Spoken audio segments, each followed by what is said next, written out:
ஓம் குருவே துணை ஸ்ரீ வராகமிகிற ஜோதிட பயிற்சி மையம் வழங்கும் astro online Kallakurichi YouTube channel தங்களை அன்போடு வரவேற்கிறது. அன்பார்ந்த ஜோதிடர்களே, இப்போ நம்ம 26வது ஜோதிட கருத்துடைய கடைசி நிறைவு பகுதிக்கு வந்துக்கிறோம். அற்புதமா காலையிலேருந்து எல்லாமே கிட்டத்தட்ட ஒரு 15 பேர் அற்புதமா தன்னுடைய கருத்துக்களை சொல்லியிருக்கீங்க. அதனால இப்பெல்லாம் நன்றி தெரிவிக்கக்கூடிய சூழ்நிலை தான் வந்திருக்கோம். இப்போ நம்ம இன்னும் நல்லா பலன் சொல்லணும் அப்படின்னா, ஒரு முக்கியமான விஷயம் என்ன அப்படின்னா, 12 பாவ காரகத்துவம் மெயினாக படிக்கணும். இதில் தான் இருக்கிற சூட்சமே தான். லக்னம்னா அந்த லக்னத்தை வச்சு என்னென்ன அந்த ஜாதகங்களுக்கு சொல்லணும். அது ஒரு 10-15 விஷயம், குறைஞ்சது ஒரு 10 விஷயமாவது தெரியணும். 2ஆம் இடம்னா 2ஆம் இடத்தை வச்சு என்ன சொல்லலாம், இப்படி 12 பாவத்தினுடைய காரகத்துவம் படிச்சுக்கணும். இதுல தான் நிறைய பேர் பெரிய லெவலுக்கு வராங்க. இது தெரியாம போனாதான் சொல்ல தெரியாத போகுது. லேட்டஸ்டா உள்ளது.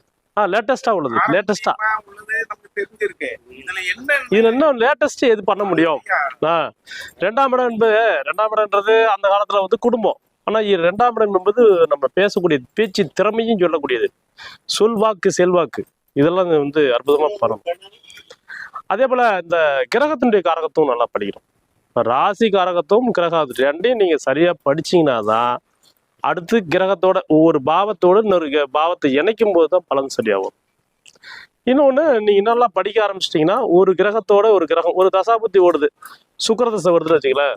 சுக்கிர தசை நல்லது செய்யுமா கெட்டது செய்யுமான்னு எதுவுமே கணக்கு போடாம சுக்கிரன் கூட யார் இருக்காங்க, அல்லது சுக்கிரன் உங்க ஜனகால ஜாதகத்துல கோச்சார கிரகங்கள் எந்த கிரகம் எந்த இடத்த தொட போகுது, சுக்கிரனை யார் தொடுறாங்க, சுக்கிரனை சூரியன் தொட போதா, அப்போ ஒரு கௌரவம் வரப்போகுது. சுக்கிரன்றது மனைவி ஒரு ஆண் ஜாதகத்துல, அப்போ அந்த சூரியன் போகும்போது அரசு வேலை மனைவிக்கு கிடைக்கலாம், இல்ல பெண்களால அந்த ஜாதகனுக்கு ஒரு மதிப்பு மரியாதை கிடைக்கும்.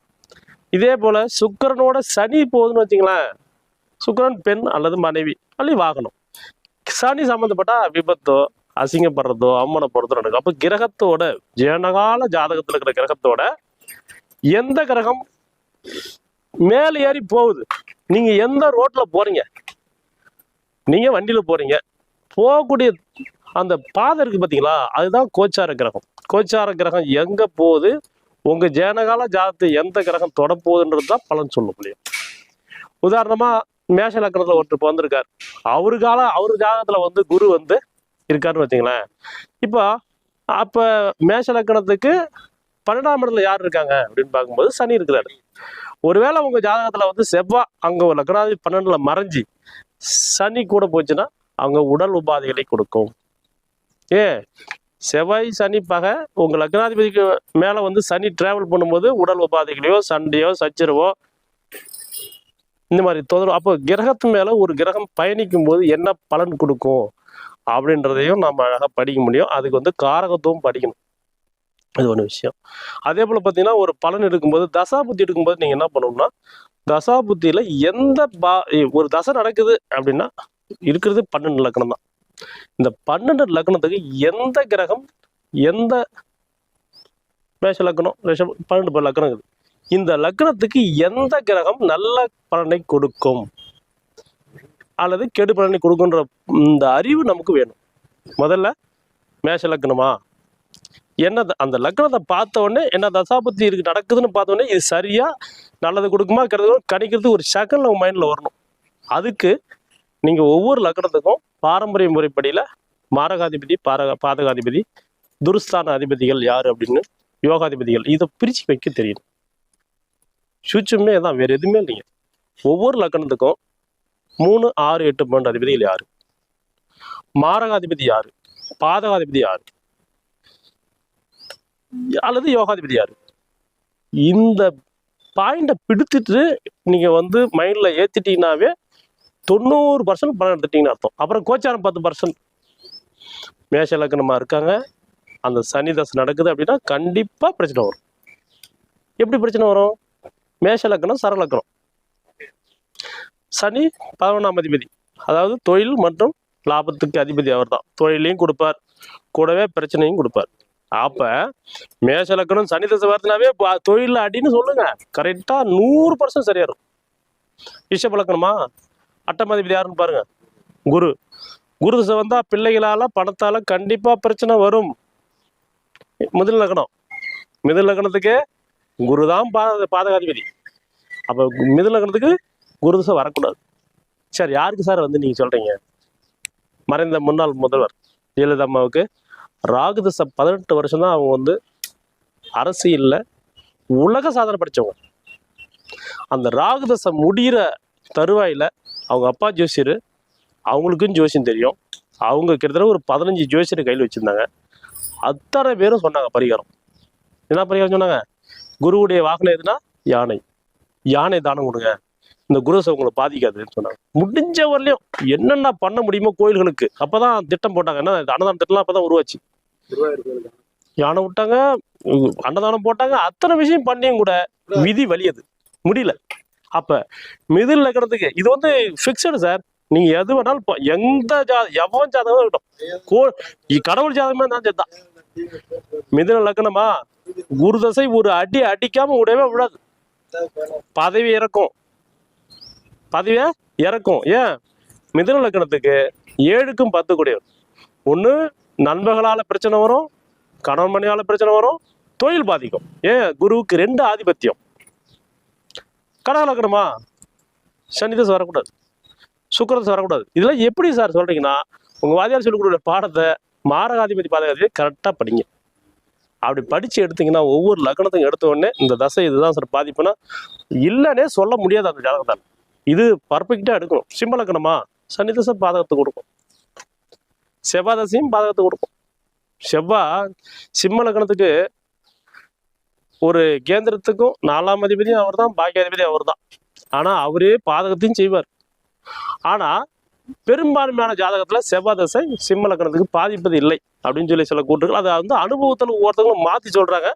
அது நீங்க சிம்ம லக்னத்துக்கு செவ்வாய் தசை யாருக்கா ஏதாவது ஒரு ஜாதகம் பாருங்க, அந்த ஜாதகத்துல சிம்ம லக்னமா இருந்து செவ்வாய் தசை அவருக்கு நல்லது செய்தா கிடைச்சதுன்னு சொல்லி நீங்க வந்து ஆராய்ச்சி பண்ணுங்க. யோகத்தை தருது. ஆனா கீழே உள்ள என்ன சொல்றாருன்னா அது பாதகாதிபதியை வேலை செய்யணும்னு சொல்றாரு அவருடைய அனுபவத்துல. அது மாதிரி உங்க ஊர் லக்னத்துக்கு நீங்க ஆராய்ச்சி பண்ணி பார்க்கணும். கன்னி லக்னம், கன்னி லக்னத்துக்கு யார் பாதகாதிபதி? குரு. அப்ப கன்னி லக்னக்காரங்களுக்கு குரு தசை வரக்கூடாது. வந்தா என்ன பண்ணும்? எச்சரிக்கையா இருக்குன்னு சொல்லுங்க.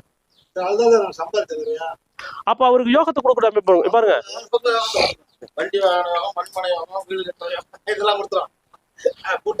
கூட்டாளிகள் நண்பர்களால பிரச்சனை கொடுத்துரும். அதையும் கூடவே கொடுக்கும், கொடுக்காத இருக்காது. என்ன கரெக்டா பண்ணாலும். அடுத்தது அடுத்தது துலா லக்னம். துலா லக்னத்துக்கு சூரிய தசை வரக்கூடாது. பாதகாதிபதி சூரியன். அடுத்தது துலா லக்னத்துக்கு அட்டமாதிபதியும் அதே சுக்கிரன் தான். அப்ப துலா லக்னத்துல லக்னாதிபதியா லக்னத்துல என்ன ஒரு நன்மை தருவார். ஆனா கூடவே 8ஆம் அதிபதி வேலையும் செய்வார். ஏன்னா 1க்கு 8 கூடியவர். லக்னாதிபதியும் சுக்கிரன் தான். துலா லக்னத்துக்கு 8ஆம் அதிபதி சுக்கிரன் தான். அப்ப இவன் கெடுக்கிறதுக்கு இவனே காரணமாயிடுவான். அப்ப துலா லக்னத்துக்கு பாருங்க, தன்னைத்தானே கெடுத்துக்குவாங்க. அந்த தசாபதி வரும்போது தான் அந்த பலன் நடக்கும். நீங்க வந்து 12 லக்னத்துக்கு போட்டு வச்சுட்டீங்க, சூப்பரா பர்ஃபெக்டா பலன் நடக்கும். நீங்க ஒரு ஜாதகத்தை பார்த்தீங்கன்னா பயப்பட வேண்டிய அவசியமே இல்லை. விருச்சிக லக்னம், விருச்சிக லக்னத்துக்கு சனி தசை வரக்கூடாது. ஏன்னா சிற லக்னம் இல்லையா, 3, 8. அடுத்து விருச்சிக லக்னத்துக்கு 8ஆம் அதிபதி யாரு? புதன். புதன் தசை வரக்கூடாது. அப்படி வந்ததுன்னா புதனோ சனி தசையோ வந்தா பாதகத்தை கொடுக்கும். அப்புறம் இதுக்கு விதி விலக்கு இருக்கு சார். அப்புறம் நீங்க அது வந்து விதி விலக்கு. ஆனா விதிவிலக்கு ஏற்பட்ட கிரகங்கள் பாதிப்பை கொடுத்து அதன் பிறகு கொஞ்சம் நிவர்த்தி பண்ணுமே தவிர பாதிப்பு கொடுக்காம இருக்காது, கொடுக்கும். ஆமா, அப்புறம் சரி கட்டு போட்டு சரி பண்ணும். கை கால ஒடிக்கும் விதிப்படி, அப்புறம் சரி பண்ணும். அடுத்தது தனுசு லக்னம், புதன் தசை வரக்கூடாது. தனுசு லக்னத்துல பிறந்தவங்களுக்கு புதன் தசை மிக மிக கொடுமையான தசை. அதே போல சந்திரன் 8 கூடியவன், அந்த தசையும் வரக்கூடாது. அடுத்து மகர லக்னத்துக்கு செவ்வாய் தசை வரக்கூடாது, சூரிய தசை வரக்கூடாது. மகர லக்னக்காரங்களுக்கு கண்டிப்பாக அப்பாவுடைய உறவுகள் இருக்காது. சூரியன் 8ஆம் அதிபதியே வராது. அப்போ சூரியன் தானே காரகன் தந்தைக்கு. அப்ப அந்த மகர லக்னத்துக்கு அப்பாவுடைய அனுகிரகம் அப்பாவுடைய பாசத்தை பெரும் நினைச்சாலும் முடியாது. ஒண்ணு அப்பா தள்ளி போயிடுவாரு, அப்பாவுடைய உறவு நிலைக்காது. நான் நிறைய ஜாதகங்களை பார்த்துருக்கேன். கும்ப லக்னத்துக்கு செவ்வாய் தசை வரக்கூடாது. அடுத்தது கும்ப லக்னத்துக்கு 8ஆம் அதிபதி யாரு? புதன், அந்த தசை வரக்கூடாது.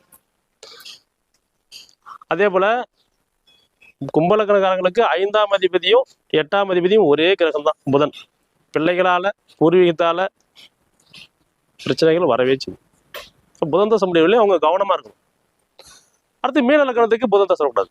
இப்படி 12 லக்னத்துக்கும் நீங்க வந்து ஒரு ஃபிக்ஸட் போட்டு ஒரு சார்ட் போட்டு வச்சுக்கோங்க. இந்த லக்னம் தான் இது நல்லா செய்யும். அப்புறம் வந்து நட்சத்திர சாரங்கள் பரிவர்த்தனை பார்க்கும்போது ஒரு ஆராய்ச்சி. ஆனா மெயினா அந்த பிரச்சனை கொடுத்தே தரும் 100%. அப்புறம் ஒருவேளை வேற கிரக நல்ல யோகாதிபதிகளுடைய பார்வையோ சேர்க்கையோ இருந்தா பிரச்சனையை குறைக்கும், ஆனா கொடுக்காம இருக்காது. புரியுதுங்களா? அப்ப கெடுதல் பண்ணக்கூடிய கிரகம் கெடுதலை பண்ணியே தீரும். ஆனா வேற சுபகிரகங்கள் பாக்கியாதிபதியோ லக்னாதிபதியோ அல்லது 5ஆம் அதிபதியோ பார்க்க சேர பிரச்சனையை குறைக்குமே தவிர பிரச்சனையை செய்யாமல் போகாது அப்படின்றத இந்த 12 லக்னத்துக்கு நீங்க படிச்சு வச்சுக்கோங்க. இல்லைன்னா கீழே உள்ள புக்கு வந்து லக்னம் விதியும் விளக்கம் அப்படின்னு ஒரு புக் இருக்கு, வாங்கி படிங்க. அது சூப்பரா எழுதியிருக்காரு ஐயா. அவர் இன்னைக்கு இல்லைனாலும் கூட அவர் நிறைய நம்ம ஜோதிடத்துக்கு அவர் செஞ்ச பணிகள் அற்புதம். புரியாது, நீங்க பாரம்பரியத்துல பலன் சொல்றதுக்கு அவர் புக்கை படிக்கணும். இது ஆதிபத்திய சிறப்புன்னு ஒரு புக் இருக்கு, அதையும் படிச்சீங்கன்னா செம்மையா இருக்கும். நன்றி. 26 ஜோதிட கருத்தங்களை கலந்து கொண்ட அத்தனை பேர்களுக்கும் மனமார்ந்த நன்றியை தெரிவித்துக் கொண்டு, இந்த வாய்ப்பை ஏற்படுத்தி கொடுத்த அந்த பிரபஞ்ச பேராற்றலுக்கும் நவகிரகங்களுக்கும் உங்களுடைய குலதெய்வத்துக்கும் உங்களுக்கும் மனமார்ந்த நன்றியை தெரிவித்துக் கொண்டு விடைபெறுகிறேன். நன்றி, வணக்கம். வாழ்த்துக்களுடன் உங்கள் ஜோதிட கள்ளக்குறிச்சி. நன்றி நன்றி நன்றி.